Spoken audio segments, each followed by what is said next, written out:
skyn u lig vir die nasies, 'n vreugdeglans om die mense te verlig, tot die hele wêreld kan sien, U is die lig, mag U lig hier deur ons skyn.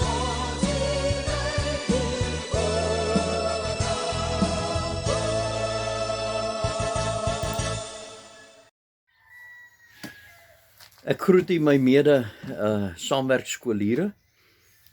Ek is skolier van 1974 en ek het nou nie my matriek geskryf nie. Ek is in standaard 7, is ek daardie jaar van 74 uit die skool uit om 'n ambag te gaan loop, wat ek ook nou ongelukkig nie klaar gemaak het nie. Ek het assistent geword en so het my lewe nou maar aangegaan.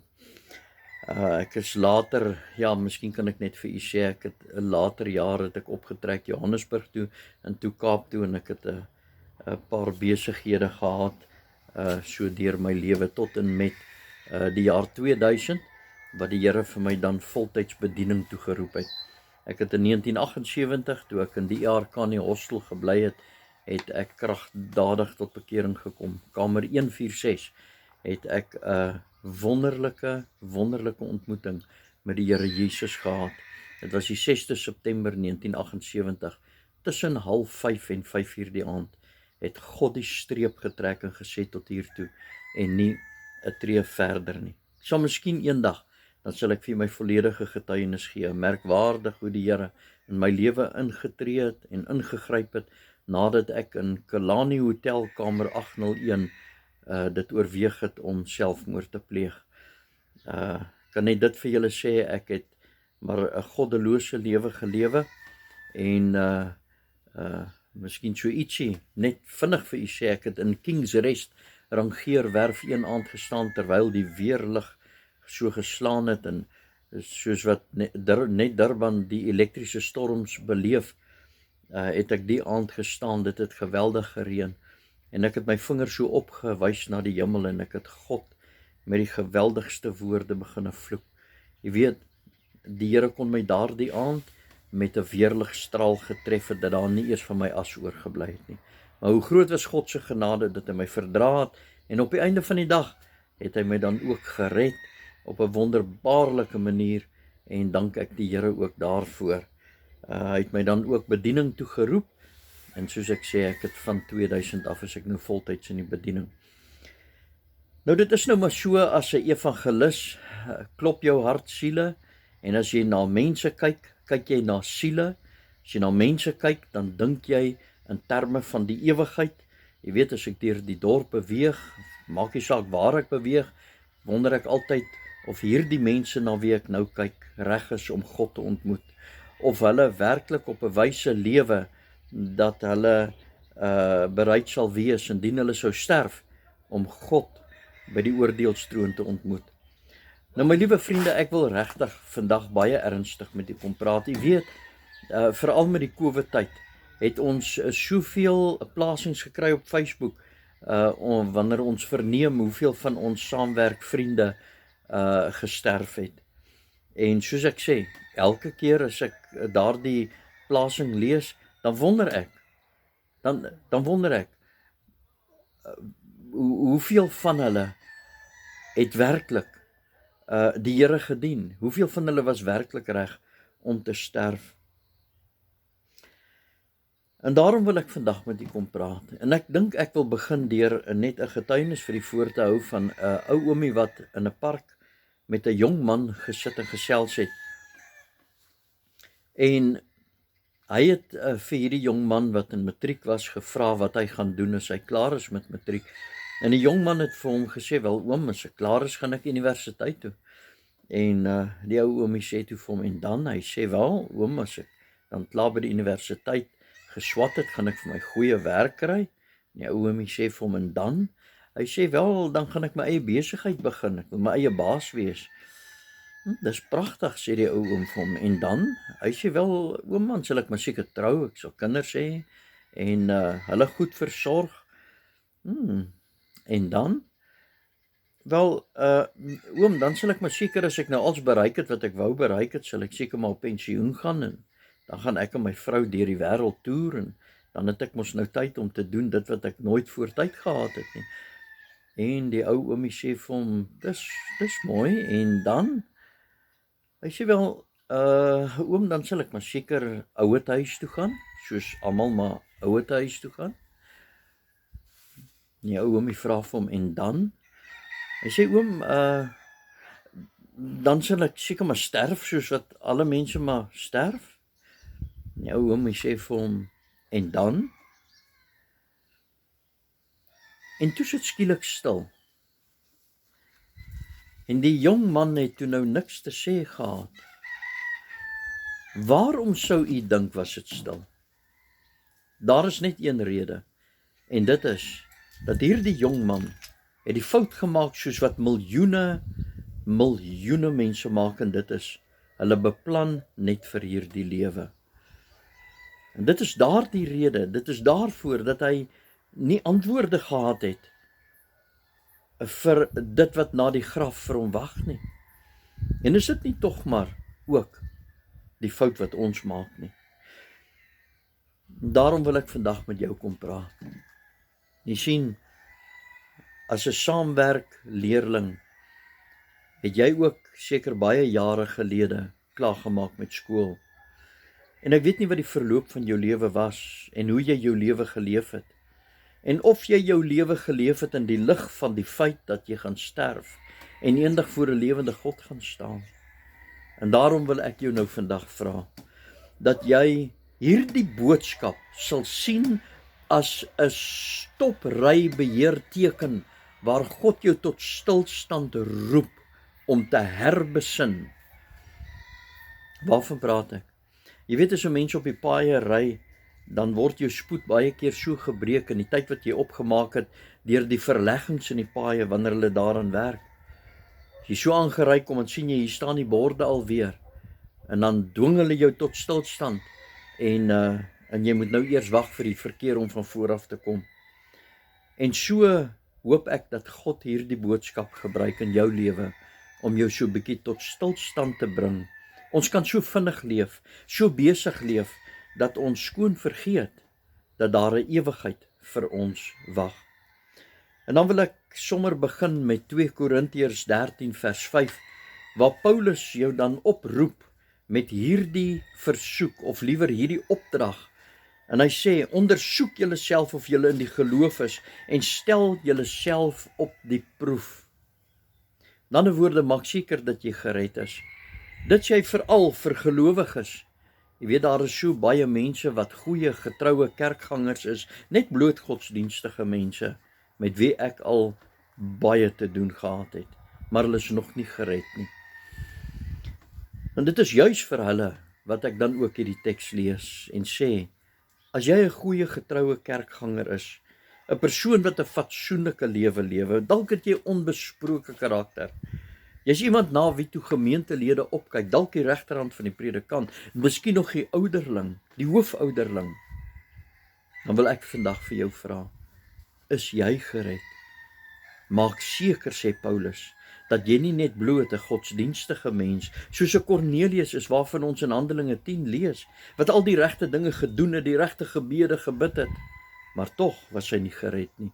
Kornelius met al sy wonderlike eienskappe, het God 'n engel na hom toe gestuur eendag terwyl hy besig was om te bid. En die engel het met 'n boodskap van God afgekom om vir hom te sê, Kornelius, jy sal vir Petrus moet laat haal, want Petrus sal vir jou kom sê wat jy moet doen om gered te word. Jy sien Kornelius met al sy goeie eienskappe en sy onbesproke karakter was nie gered nie. Dalk is jy 'n Kornelius. Hoe sal ek weet? En daarom sê Paulus, maak seker dat jy gered is. My vriende, Prediker 3 vers 2 sê vir ons, daar is 'n tyd om gebore te word en 'n tyd om te sterwe. 'n Tyd om gebore te word en 'n tyd om te sterwe. Dis 2 datums in ons lewe waarvan die Bybel praat. Die een datum, die het ons al reeds, dit is geskryf op ons geboortesertifikaat. Maar die ander datum weet God van en moet nog vasgemaak word. Die sal geskryf word op ons doodsertifikaat. En ons sal nie daar wees om daar die datum te sien nie. Nou kom Psalm 89 vers 49 en hy sê vir ons die volgende.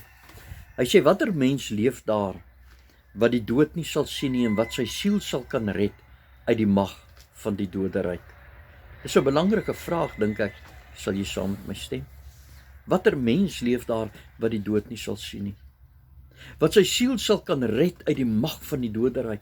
Weet jy, dit laat my so dink aan 'n ware verhaal van 'n baie ryk man, 'n sakeman, wat dwars deur sy lewe vir God geen tyd gehad het nie. En die dag toe hy op sterwe lê, toe vra hy vir die dokter om sy lewe net 'n bietjie te verleng, want hy was nog nie reg om te sterf nie. Jy sien wat hierdie sakeman wou doen, is om tyd te koop. Hy dwars deur sy lewe het hy als reggemaak met sy geld. Sy geld het vir hom als gekoop. En hier aan die einde van sy lewe, toe wou hy nog tyd gekoop het, tyd bygekoop het met sy geld.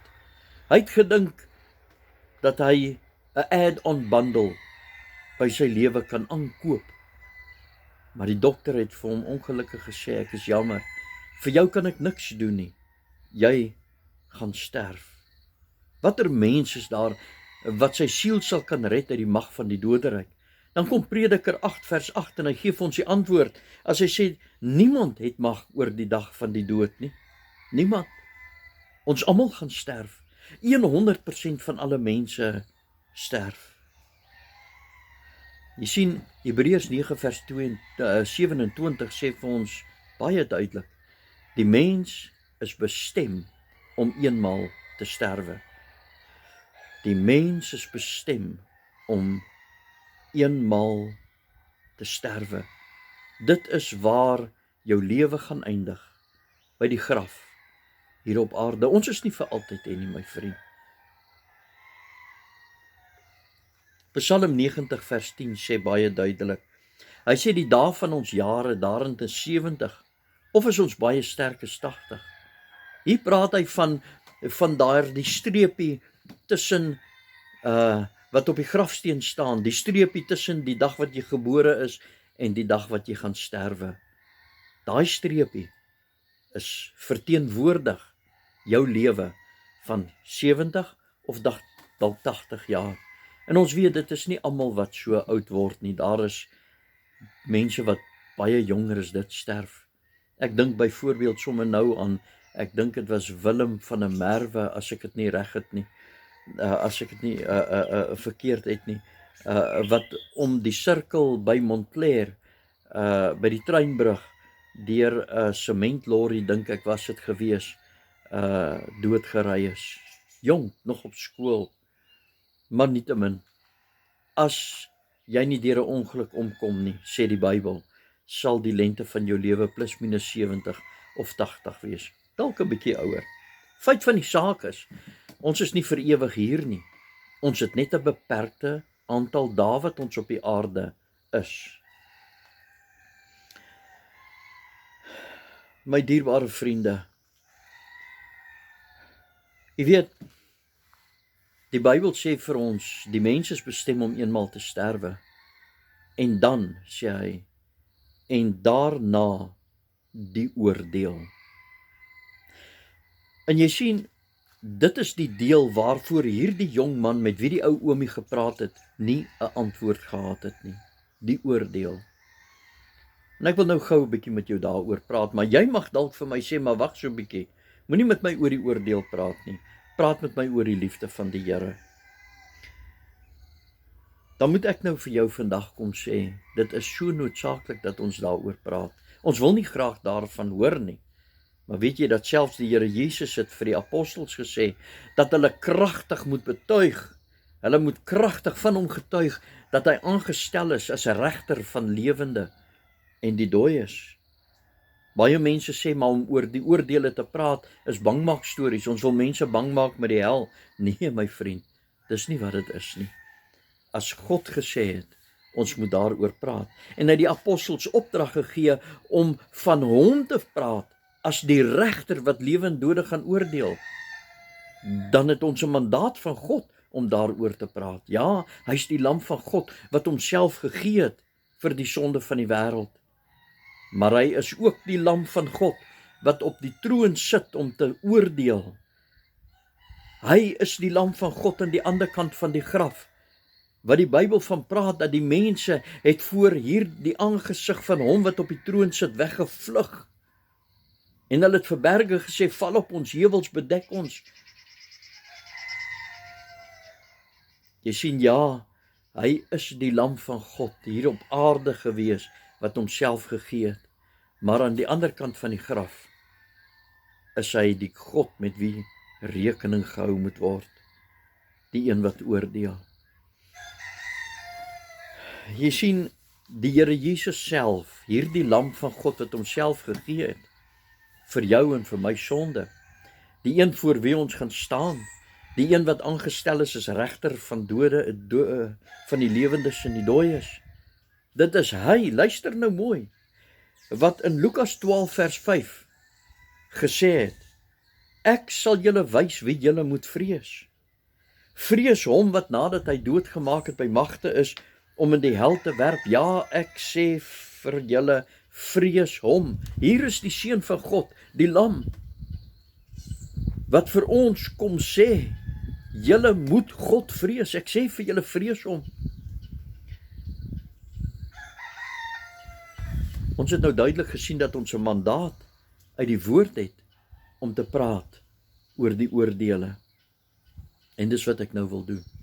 Ek wil jou na Openbaring 20 vers 12 toe vat, waar die Here vir Johannes op die eiland Patmos 'n baie duidelike gesig gegee het oor wat by die oordeelstroon gaan gebeur. En as dit nie vir ons nodig was om oor die oordeel te praat nie, my vriend, dan sou dit nie opgeskryf gewees het nie. Maar bloot die feit dat daar soveel detail is oor wat by die oordeelstroon gaan gebeur, is mos nou 'n bewys dat die Here wil hê ons moet kennis neem daarvan. En ek noem hierdie goed vir jou, my vriend, sodat jy vir jouself die vraag afvra, maar lewe ek my lewe in die lig van die feit dat ek geoordeel gaan word, dat ek sal moet rekenskap gee vir die lewe wat ek hier op aarde lewe. Kom ons begin, Openbaring 20 vers 12. Johannes sê, en ek het die dode klein en groot voor God sien staan, en die boeke is geopen, en 'n ander boek, die boek van die lewe is geopen, en die dode is geoordeel na wat in die boeke geskryf is, volgens hulle werke. Die lewe wat jy lewe, is dit wat vir jou wag. Dit is wat jou gaan oordeel. Dit is wat in die boeke geskrywe is dit wat jy geleef het hier op aarde.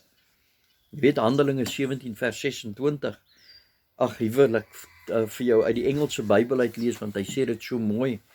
Hy sê, and he made from one man every nation of mankind to live on all the face of the earth, having determined allotted periods and boundaries of their dwelling place, that they should seek God. Daar is die rede waarom God ons op hierdie aarde gesit het, that they should seek God, sodat ons die Here kan soek.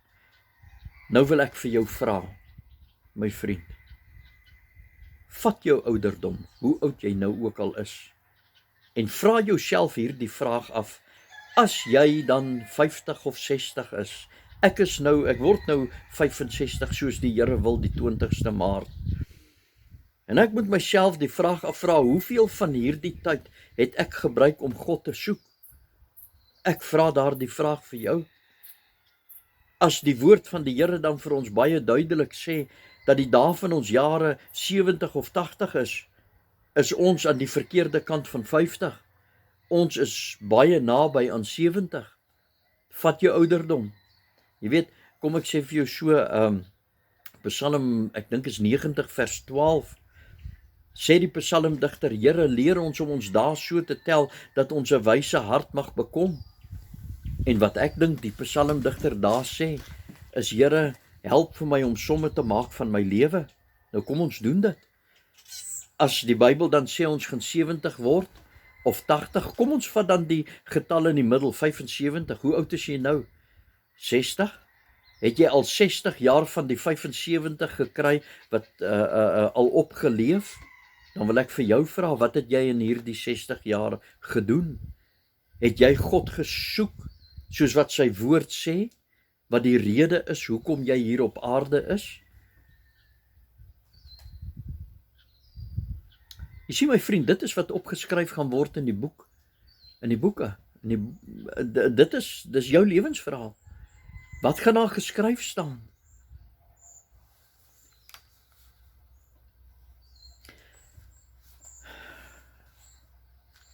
Openbaring vers 15 sê, nadat die boeke geopen is, en jy geoordeel is volgens wat in die boeke geskrywe staan, sê die Bybel, sal die wie se name nie in die boek van die lewe geskryf word, gewerp word in die poel van vuur. Met ander woorde, hulle sal dan hel toe gaan. Die poel van vuur, die ewige plek van smart, om dan daar geoordeel te word. Om daar die wraak van God te ontgeld. Om daar uit die beker van sy grimmigheid te drink. Dis geweldige woorde, maar my vriend, dit is wat in die poel van vuur gaan gebeur. Jy sien Daniël 12 vers 2 sê, en baie van die wat in die stof van die aarde slaap, baie van ons saamwerk vriende, wat nou huidiglik in die stof van die aarde slaap, wat dood is, sal opstaan eendag. Daar sal 'n opstanding wees. En as ons sterf voordat Christus kom, sal ons ook in die graf gaan lê en wag vir daardie opstandingsdag. Maar die verskriklike is dit, dat daar twee groepe is wat daardie dag gaan opstaan. Want Daniël sê in Daniël 12 vers 2, hy sê, en baie van die wat in die stof van die aarde slaap, sal ontwaak, sommige tot die ewige lewe, en sommige tot ewige smaadheid afgryslik. Daar praat hy van diegene wat hulle lewe op 'n wyse gelewe het wat God nie behaag het, hulle wat nie gered is nie, hulle wat geweier het om hulle te bekeer, hulle wat geweier het om hulle saak met God reg te maak, hulle wat hulle nek verhard het soos 'n ysterseëning en geweier het om vir God te leef. En baie van die wat in die stof van die aarde slaap, sal opstaan.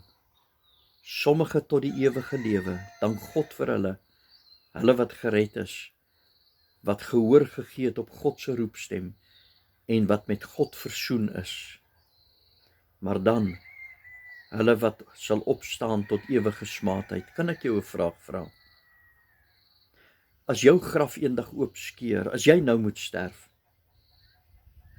en jy moet in jou graf gaan lê en wag vir daardie opstandingsdag, sal jy opstaan tot die ewige lewe, of sal jy opstaan tot die ewige smaadheid afgryslik?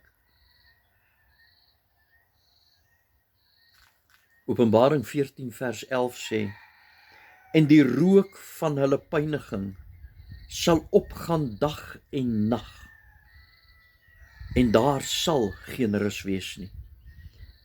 Weet jy, wanneer daar 'n berig is dat iemand gesterf het, sien jy by elke berig en elke plasing rus in vrede. Rest in peace. Maar weet jy, my vriend, as iemand sterf in Christus en hy's gered, hy's wedergebore, kind van God, bloed gewas, sy sondes vergewe, dan sal hy in vrede rus. Want hy sal vir ewig by die liefling van sy siel wees, wat hom gered het, die een met wie hy versoen is.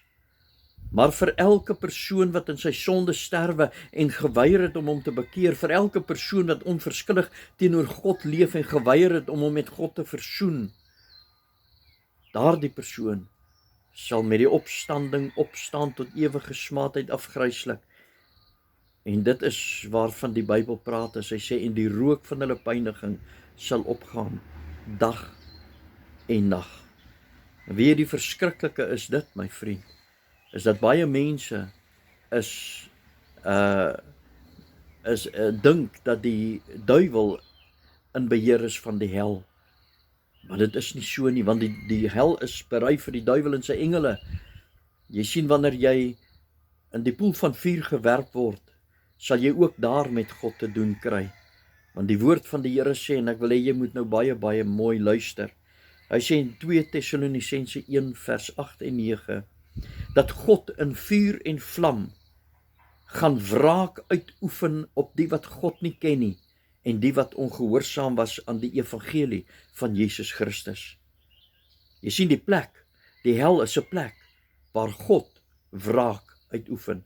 Dis 'n plek waar die grimmigheid van God ingeskink word in 'n beker, ongemeng, waaruit sondaars drink. Dis waarskuwings hierdie. Hebreërs 12 vers 29 sê, want onse God is 'n verterende vuur. Hebreërs 10 vers 31 sê so duidelik, hy sê, vreeslik is dit om te val in die hande van 'n lewende God. En as jy nou luister oor wat in die hel gaan gebeur en wat by die oordeel gaan plaasvind, dan dink ek moet jy saamstem, dit sal vreeslik wees om te val in die hande van hierdie lewende God. En dit is vir daardie rede dat ek vandag as 'n mede-saamwerker na jou toe uitreik en na jou toe kom, soos wat 'n Paulus na die Korintiërs toe gegaan het en hy sê, ek bid jou, laat toe dat jy met God versoen word. Jy sien, my vriend, luister. Die tekste wat ek nou vir jou gegee het, is tekste wat ons waarsku, wat ons tot stilstand ruk. Maar ek wil dit vir jou sê, die goeie nuus is, dat jy nie nodig het om verlore te gaan nie. Die goeie nuus is dat jy gered kan word van hierdie ewige poel van vuur. Jy sien, dit is hoekom Christus kom sterwe het op die kruis van Golgotha, en dit is sodat jy gered kan word van hierdie ewige verdoemenis. Kom ek vat jou terug na die Ou Testament toe. God kondig 'n oordeel aan, en hy sê vir Noag, ek gaan van die mense uitwis op hierdie aarde. Die Bybel sê dat toe God na die aarde kyk, toe het hy berou dat hy die mens gemaak het en hy was spyt gewees. Maar in dieselfde asem wat hy die oordeele aankondig, kondig hy goeie nuus aan en hy sê vir Noag, hy sê bou 'n ark, sodat die wat hulle bekeer in die ark kan invlug. Jy sien, dit was God se plan van redding. En net soos in daardie dae kom God weer en hy sê dat hy die wêreld gaan oordeel. Maar hierdie keer stuur hy sy seun. Dis die ark van God waardeur hy die wêreld wil red. Dit is God se plan van redding, om jou te red van sy oordeel, van sy toorn, van sy grimmigheid. My liewe vriend, luister, my saamwerk vriend, luister. God wil nie hê jy moet hel toe gaan nie. Hy wil nie hê jy moet verlore gaan nie. Daarom het hy sy seun gestuur. Johannes 3 vers 16, so welbekende vers. Want so lief het God die wêreld gehad, dat hy sy enige gebore seun gestuur het, sodat elkeen wat in hom glo nie verlore moet gaan nie, maar die ewige lewe kan hê. Dit is nie nodig dat jy hel toe gaan nie. Mense wat vandag in die hel is, mense wat vandag in daardie ewige smart verkeer, wat besig is om te drink uit die beker van God se toorn, is mense wat gekies het om te gaan. Hoe het hulle gekies? Hulle die verlosser, die redder, die enigste middelaar wat daar tussen God en mens is, die een wat homself gegee het vir die sonde van hierdie wêreld, het hulle verwerp. Hulle het God se offer vir die sonde verwerp, en hulle het gekies om in hulle sonde te volhard, en daarom het hulle in hulle sonde gesterwe. Ek wil gou vir jou ietsie sê. Die Bybel sê dat God eendag vir mense gaan sê, gaan weg van my, jou vervloekte, in die ewige poel van vuur. Dit is nadat God met jou klaar is, nadat hy jou geoordeel volgens wat in die boeke geskrywe is. Nou mense nou dink, maar dit is mos nou uiters onbeskof om so met iemand te praat. Maar weet jy, wanneer God dit vir mense sê, dan sê hy maar net vir hulle, net mooi wie hulle regtig is.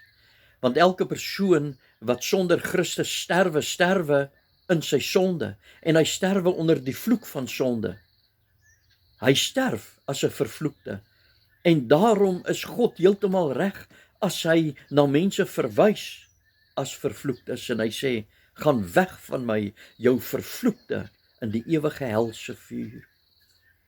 Jy sien, God wil jou red van die vloek van sonde. Wil jy gered word? My vriend, luister, ek vra vir jou, het jy jou lewe tot hiertoe geleef in die lig van die oordeele wat gaan kom, in die lig van die feit dat God gesê het, en nou het hy die tye van onkunde oorgesien en verkondig aan alle mense dat hulle moet bekeer.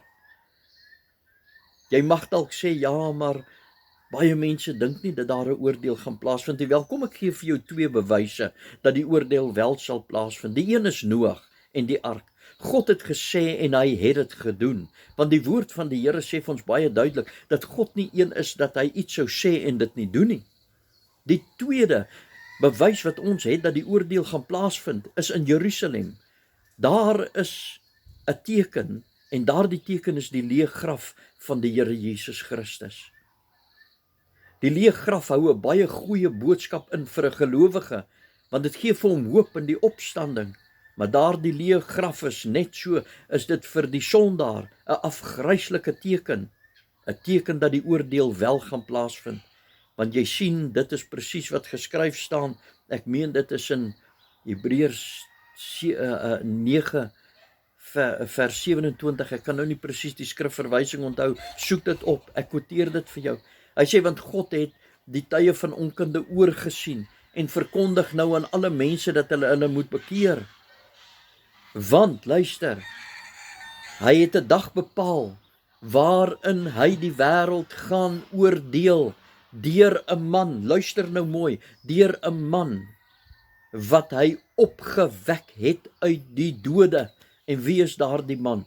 Dit is sy seun Jesus Christus, wat dan ook vir die apostels gesê het, gaan getuig kragtig van my, gaan sê vir my volk, dat ek aangestel is as 'n regter van lewe en dooies. My vriend, luister, die leë graf in Jerusalem is God se advertensiebord dat hy die wêreld gaan oordeel. Hy sê, en hiervan het hy aan die mense sekerheid gegee dat hy die wêreld gaan oordeel, deur sy seun uit die graf uit op te wek. My vriend, ek wil vir jou vra, leef in die lig van die oordeele van God, leef in die lig van die soendood van Jesus Christus. Leef in die lig van God se uitnodiging wat na jou toe kom, in die vorm van Jesaja 1 vers 18. God reik vandag uit met 'n hand van genade, en hy sê vir jou, kom nou en laat ons die saak uitmaak. Al was jou sonde soos skarlaken, dit sal word soos sneeu. Al was dit rooi soos purper, dit sal word soos wol. God nooi jou. En hy sê vir jou, dit maak nie saak hoe groot jou sonde was, wat jy in hierdie lewe gedoen het, hoe jy opgemors het, hoe gruwelooslik jy ook al was. God sê vandag vir jou, kom nou en laat ons die saak uitmaak. Jy weet, in daardie woord nou, wat maar uit 3 letters bestaan, is daar so, dit is so 'n gewigtige woord. Dit is 'n woord wat gelaai is met inhoud. Nou beteken dadelik, dit beteken onmiddellik, daar is nie tyd nie. Terwyl ek op die spoorweg gewerk het, in 1978, was 'n unit assistent, dit is eintlik daar 77, 76 se koers. Ek het net tot bekering gekom, en ek staan en praat met 'n drywer, Raymond Landsberg. Hy was op daardie stadium 26 jaar oud. En ons staan binne in die unit en ons gesels so, en julle weet mense, ek het verskriklik gevloek. Ek het 'n baie morsige mond gehad. En terwyl ons so praat, so 3 maande na my bekering, sê hy vir my, Nico, wat het met jou gebeur? Hy sê, jy's so anders, jy praat anders. En toe kon ek hom vertel dat ek my bekeer het en dat die Here my gered het. En Raymond sê ietsie en hy sê, weet jy, mens het nie eers die sekerheid dat jy nog volgende week op die aarde gaan wees nie. En ek sê vir hom hierdie woorde, ek sê vir hom, Raymond, weet jy, ek sê, omdat jy dit gesê het, Ek sê, wil ek jou aanbeveel om huis toe te gaan en jou saak met God te gaan regmaak. Luister mooi wat het hy gesê, niemand het die sekerheid dat hulle volgende week nog op die aarde gaan wees nie. Mense, dit was die donderdag aand wat ek met Raymond gepraat het. Dit was die maandag aand wat ek met Raymond gepraat het. Daar die donderdag aand, 6 uur, toe verongeluk Raymond Landsberg, 26 jaar oud, in 1977, verongeluk hy mors dood op sy ou Vespa skooter.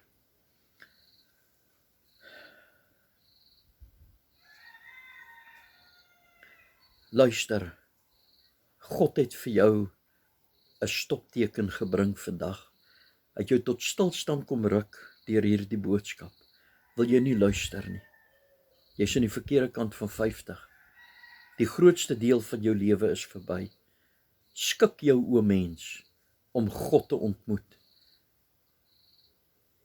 Kies dan vandag wie jy wil dien. Wil jy jou eie vlees dien en voortleef in sonde? Jou hart verhard soos 'n farao en weier om jou te bekeer? Dalk het God al menigte mense jou pad langs gestuur. Dalk het jy in kerke gesit en na boodskappe geluister en geweet en gevoel en ervaar hoe die Heilige Gees jou dring om jou saak reg te maak, maar jy het jou nek verhard soos 'n eystersening en geweier om jou te bekeer. God gee jou genade. Luister, die Here sê in Romeine, sê, weet jy nie, o mens, besef jy nie, dat die goedertierenheid, die verdraagsaamheid en die lankmoedigheid van God jou tot bekering wil lei nie? Die enigste rede, my vriend, nadat God met jou gepleit het en jy geweier het om jou lewe met hom reg te maak, die enigste rede dat jy vandag nog leef, is omdat God jou begenadig het met lankmoedigheid, met verdraagsaamheid en goedertierenheid. Hoekom? Want hy wil jou kans gee om tot bekering te kom. Mag die Here vir jou genade gee, dat jy sal luister en reageer op God se roepstem. Amen.